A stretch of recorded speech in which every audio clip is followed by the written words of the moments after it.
Hi everyone, I'm Craig and today I'm going to tell you a story by Jules Verne. The story by Jules Verne. I shortened the story so it's not too long, and the story is Journey to the Moon. Journey to the Moon.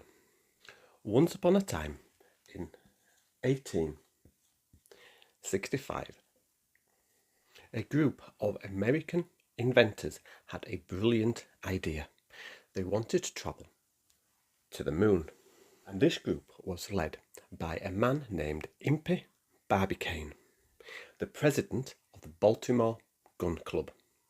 They decided to build a giant cannon to send a spaceship to the moon. On a sunny day, Barbicane gathered his friends to share his plan. And he said, "We will build a giant cannon to go into space." All the inventors were excited. They began all drawing different designs on paper and speaking passionately about their mission. Their plan was bold but simple. They needed a big cannon that could launch a capsule to the moon. Barbicane's team worked day and night. They chose the best location for the cannon in Florida, where they could send the ship straight up into the sky. As they worked really hard, they realised they would need a brave person to go on this journey. The cannon was finished. It was enormous, and the team named the capsule Columbiad. They filled the capsule with supplies and equipment for a long journey.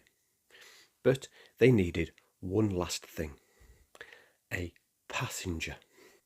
Then a woman named Maria appeared, and she was brave and adventurous.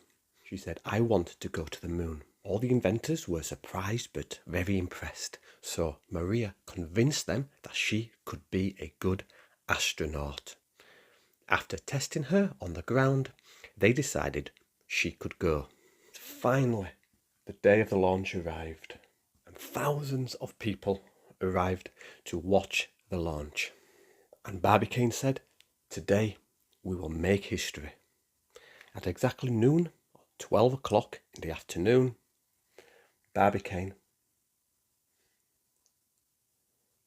he pulled the lever and the cannon boomed, sending the Columbiad high into the sky. The whole crowd cheered and applauded as they couldn't believe their eyes as the capsule flew towards the moon.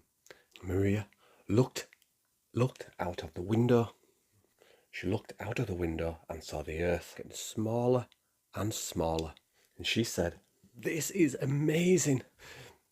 She was so excited to be on this journey. Maria carefully followed the course, which was calculated by the team on the ground. And very soon they reached space surrounded by stars. After a few days, the capsule entered the moon's orbit. After a few days, the rocket entered the moon's orbit. Maria prepared to land on the moon. "Here we go," she said, a heart racing. And eventually, the capsule touched down on the surface of the moon. Maria stepped out onto the surface of the moon with a helmet, of course. "I did it! I'm on the moon!" she shouted. The moon was silent and beautiful, and Maria floated around the moon. We floated around the moon in the low gravity. She jumped high and left footprints on the moon. She collected rocks from the moon to bring back to Earth. After exploring for a few hours, she returned back to the capsule to start the journey home. Back on Earth, Barbicane and his friends celebrated. "Yay! We did it! We went to the moon!"